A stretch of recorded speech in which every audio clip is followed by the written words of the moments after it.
2022년이 최고 전성기였고 그 다음에는 계속 역성장을 거듭하고 있었는데 다시 성장세가 된 걸 넘어서 2022년의 최고 기록들도 한참 깨버렸어요. 스테이플리오 저희 구성원들로서는 오랜만에 겪어보는 얼음이 깨지는 지점이었었던 거예요. 그전에는 꼭 해야 되는 일만 최소한의 에너지를 쓰면서 하던 분위기라면 지금은 우리가 할 수 있는 일들을 크게 보고 그걸 하기 위해서 지금 내가 해야 되는 일들을 스스로 고민하고 제안하고 변화시키는 이런 것들이 에너지 넘치게 돌고 있어요. 일하는 문화가 변한다는 거에 있어서 성장이 얼마나 큰 기여를 하는가를 이번 기회를 통해서 느낀 것 같기도 합니다. 안녕하세요, 장인성입니다. 저는 오랫동안 배달의 민족에서 브랜딩 총책임을 맡아서 여러 가지 브랜딩 캠페인을 진행을 했었는데요. 우리가 어떤 민족입니까? 배민 치물레 자격시험, 배민 신춘문예 같은 것들을 저희 구성원들과 같이 만들어 왔었습니다. 이 과정들을 책으로 엮어서 마케터의 일이라는 책을 출간하기도 했었고요. 최근에는 스테이플리오 대표를 맡아서 스테이플리오 성장을 이끌고 있습니다.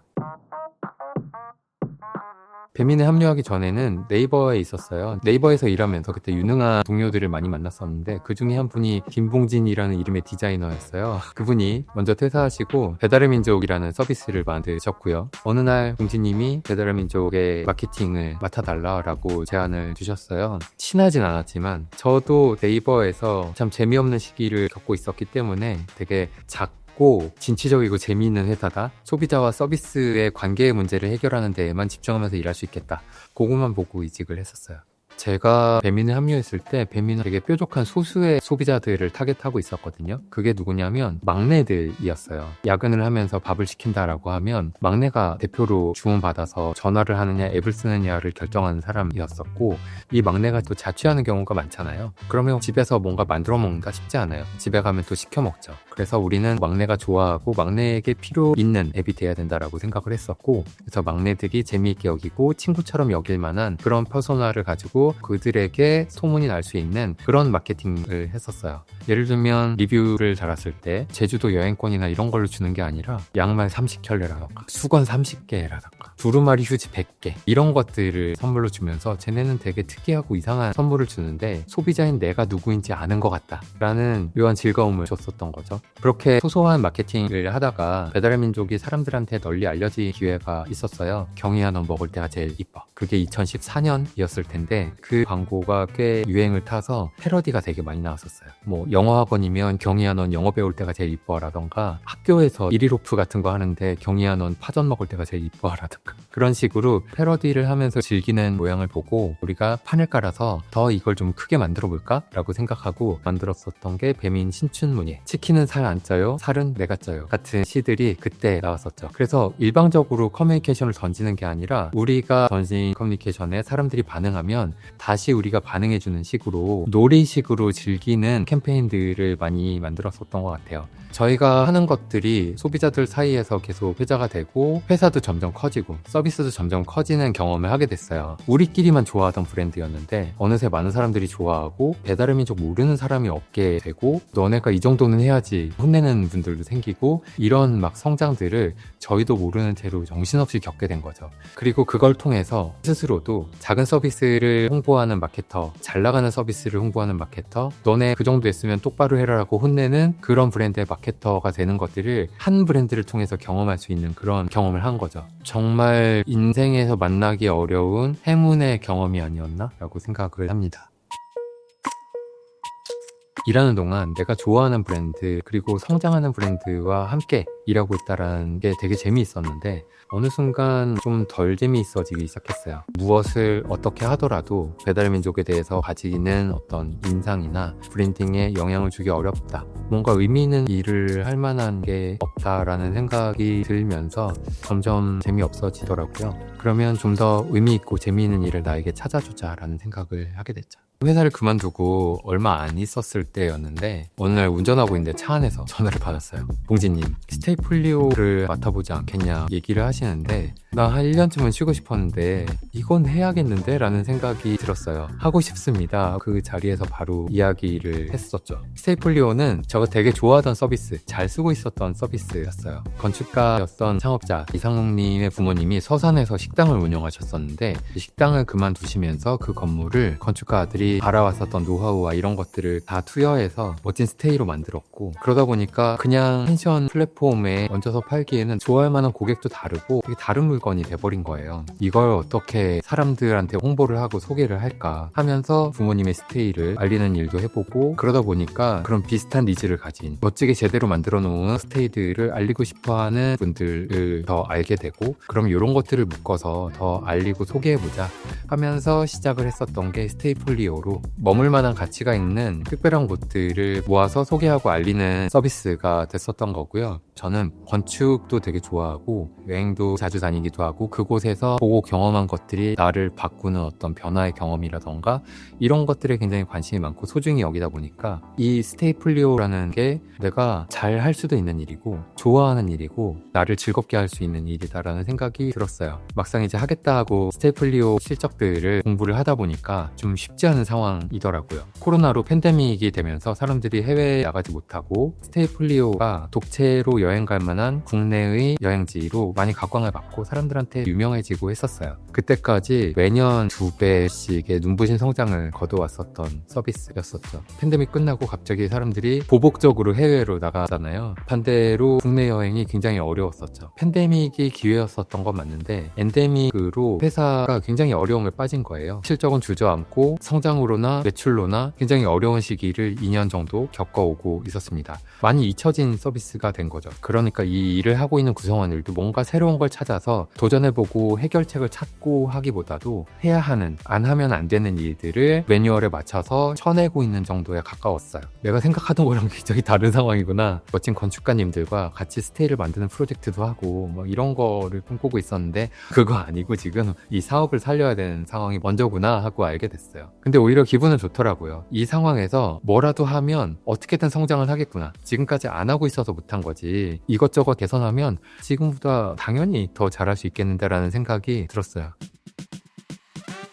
대표를 맡아서 일을 실제로 하면서 스스로 결심했던 부분이 있는데 마케터가 되지 말자라는 거였어요. 스테이플리오가 당면하고 있었던 문제들이 브랜딩이 잘 안 돼서라거나 마케팅을 잘 못해서라기보다도 스테이들을 보여주는 방식, 사용자들이 스테이플리오 안에서 탐색할 수 있게 하는 방식, 이런 과정들이 어려워서 이게 가장 큰 문제이고, 이걸 해결하는 게 곧 브랜딩이자 마케팅이다라는 생각이 든 거죠. 결국은 사람들이 스테이플리오라는 서비스를 매력적이다라고 여기고 쉽게 내가 원하는 곳을 잘 찾아서 여행을 다녀오고 갔다 온 여행이 만족스럽다. 이게 결국은 브랜딩이자 마케팅. 그러면 나는 마케터이지만 사용성 개선을 하겠어. 이쪽에 올인했었던 것 같습니다. 어렵고 거창한 일일 것 같지만 사용자의 입장에서 서비스를 바라보는 일, 이걸로 시작했어요. 이 서비스는 제작자의 관점으로 만들어진 서비스 같더라고요. 예를 들면 스테이플리오의 앱 이름은 영문으로 STAYFLIO라고 써있는 거예요. 세련되고 멋있어 보이니까 그렇게 써놨었을 것 같아요. 앱 이름을 한글로 바꿨어요. 메뉴명에도 SEARCH라고 써있었어요. 탐색이 쉬울까요? SEARCH가 쉬울까요? 이런 것들이 전체적으로 서비스를 어렵게 만드는 거죠. 이 하나하나가 어렵다라기보다 이건 세계관의 차이인 거예요.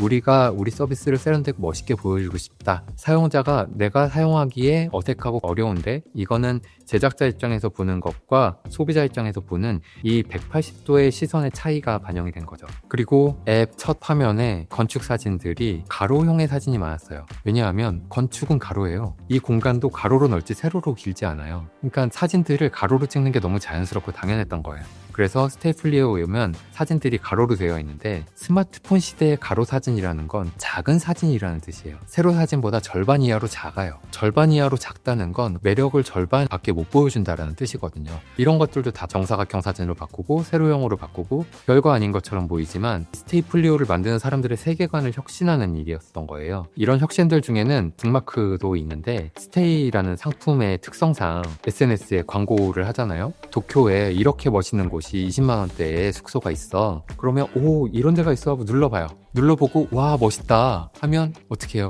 결제할 수 있나요? 호텔을 결제하기 위해서는 몇 월 며칠부터 몇 월 며칠까지 간다라는 게 정해져야 돼요. 같이 가는 사람하고도 일정 협의가 돼야 돼요. 그리고 비행기표를 사야죠. 그 다음에 숙소를 결제할 수 있잖아요. 그러니까 내가 매력적인 숙소를 발견했을 때 할 수 있는 일은 결제가 아니고 최대한이 북마크인 거예요. 여기 내가 나중에 가야겠다. 사람들이 스테이플리에 왔을 때 북마크를 하기 쉽도록 유도를 해줘야 되는 거죠. 무조건 결제까지 유도하고 결제 안 하면 땡이 아니라 북마크까지 1차로 유도하고 북마크한 고객이 있다면 그걸 다시 결제로 유도하는 요 2단계의 플랜이 필요하다라고 생각했어요. 사실 기술적으로는 별거 아니잖아요. 근데 이런 것들이 소비자가 우리 서비스를 어떻게 사용해? 라는 것들을 내가 소비자로서 관찰하고 소비자의 사용 흐름에 맞춰서 제공하는 이런 것들이 반영이 되면서 스테이플리오를 쓰는 사람들은 어딘지 모르게 스테이플리오 되게 편해졌는데? 라고 여길 수 있게 된 거죠. 이게 너무나 당연한 일이긴 한데 스테이플리오의 전체적인 매력과 사용성을 바꾸는 되게 혁신적인 일이었었던 것 같아요. 우선 이 서비스가 당면한 이 불편한 사용성의 문제를 얼른 해결하고 이걸 해결한 후에 소비자들을 불러 모아야겠다라고 생각했어요. 아, 이 정도면 소비자를 받을 수 있을 때쯤 됐어 라고 생각한 건 2025년 4월쯤이었어요. 이번에는 사람들을 불러 모으는 일을 해보자. 그러면 누구에게 어떤 메시지를 보내야 돼? 라는 생각을 하게 되잖아요. 전체적으로 스테이플리오에는 그런 마음이 들어있다고 생각했어요. 예전에 한때 유행했던 서비스, 나는 뭐 가볼 만큼 가봤다. 그러면 이걸 바꿔줘야 되는 거잖아요. 보니까 스테이플리오가 회사가 설립된 지 10년이더라고요. 스테이플리오의 10년을 핑계로 삼아서 사람들한테 요 얘기를 좀 알려야겠다. 거기에서 어떤 원하는 메시지를 발견한 거죠. 스테이플리오는 아는 사람과 모르는 사람이 극명하게 나뉘는데 아는 사람들의 특징은 뭐냐면 뭔가 만들어내는 사람들이에요. 작가들이거나 디자이너이거나 창업을 하는 분들이거나 건축가이거나 뭐 이런 사람들이 스테이플리오를 다 알아요. 그래서 감각 있고 자기 전문 영역에서 일을 정말 잘하는 사람들은 스테이플리오를 다 알고 잘 쓰고 있어. 이거 그냥 무명의 서비스, 불안한 서비스 아니고 아는 사람들은 아는 서비스야. 여기에 집중을 한 거죠. 감각 있고 뭘 아는 사람들은 스테이플리오에 많이 다녀왔는데 이 사람이 내가 갔다 온 데가 이런 데가 있었는데 말이야 하면서 소개하는, 근데 이게 한 명이 아니라 50명이 이런 이야기를 한다면 그 사람들이 소개하는 스테이가 굉장히 다양하고 멋진 데가 많을 거잖아요. 이 다양성에 대해서도 자연스럽게 소개가 되겠다. 옛날에 한물간 서비스가 아니라 요즘 저렇게 사람들이 얘기 많이 하는구나. 요거를 만족시킬 수 있는 캠페인 구성이 나오겠다 싶었어요. 그래서 스테이플리오를 소개해 줄 수 있는 50명을 모으고 베스트 스테이 50이라는 캠페인을 기획을 하게 된 거죠. 이 베스트 50 캠페인은 인스타그램 통해서 바이럴을 시작했는데 시작하고 나서 연락을 많이 받았어요. 요즘 사람들이 스테이플리오 얘기만 하던데요? 우리 구성원들도 친구들한테 너네 뭐 하더라 라고 연락도 받고 그랬다고 하더라고요. 이게 스테이플리오 저희 구성원들로서는 정말 오랜만에 겪어보는 우리 뭔가 변화하고 있네? 얼음이 깨지는 지점이었었던 거예요. MAU도 그때 엄청 올랐어요. 방문자도 한 1.5배 정도 늘어나고 결제도 많이 올라가고 하는 변화들을 겪으면서 구성원들의 에너지가 올라가기도 하고 2025년에 전환의 계기가 됐었던 것 같아요. 2022년이 최고 전성기였고 그 다음에는 계속 역성장을 거듭하고 있었는데 올해는 다시 성장세가 된 걸 넘어서 2022년의 최고 기록들도 한참 깨버렸어요.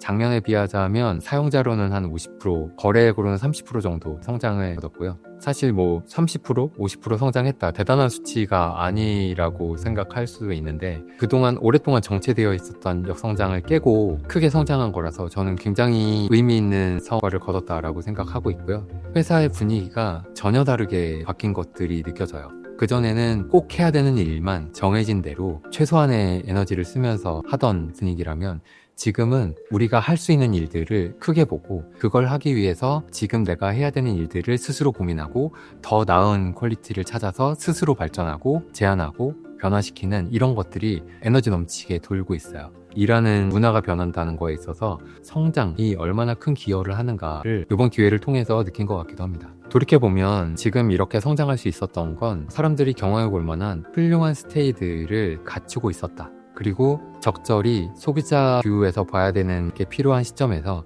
전환이 적절히 잘 됐다. 초기의 창업자가 멋진 걸 만들어낼 수 있는 사람이었던 것, 그리고 바톤을 이어받은 제가 마케팅과 브랜딩을 하는 사람으로 사용자 뷰에서 이 서비스를 볼 수 있는 것, 이런 것들이 잘 맞은 것이 아닌가? 라는 생각이 들어요.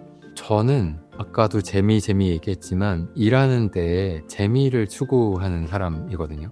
재미가 있어야 돼요. 근데 그 재미는 어디서 오냐 하면 내가 새로운 것을 배우고 있다. 내가 성장하고 있다. 그리고 전에는 못하던 일을 앞으로는 할 수 있게 됐다. 사람들의 행복과 성장에 기여했다. 이런 것들이 저한테 재미가 되고 있어요. 제가 대표를 맡으면서 못하던 일들을 할 수 있게 되고 회사와 업을 바라보는 뷰도 더 크게 생기고 많은 사람들의 성장과 재미에도 기여를 하고 있다라는 여러 가지 것들이 제가 일하는 거 너무너무 재미있다라고 느끼게 해주고 그래서 이런 재미를 저와 같이 일하는 사람들이 마찬가지로 또 많이 느꼈으면 좋겠어요. 회사를 성장시키는 걸 통해서 재미있고 스스로 성장하면서 또 재미있고 우리가 이루고자 하는 서비스의 비전을 이루면서 또 재미있는 이런 일들을 경험하면서 회사니까 다니고 일이니까 하고 하는 게 아니라 일이 이렇게도 할 수 있는 거구나 라는 거를 많이 공감하고 그랬으면 좋겠어요.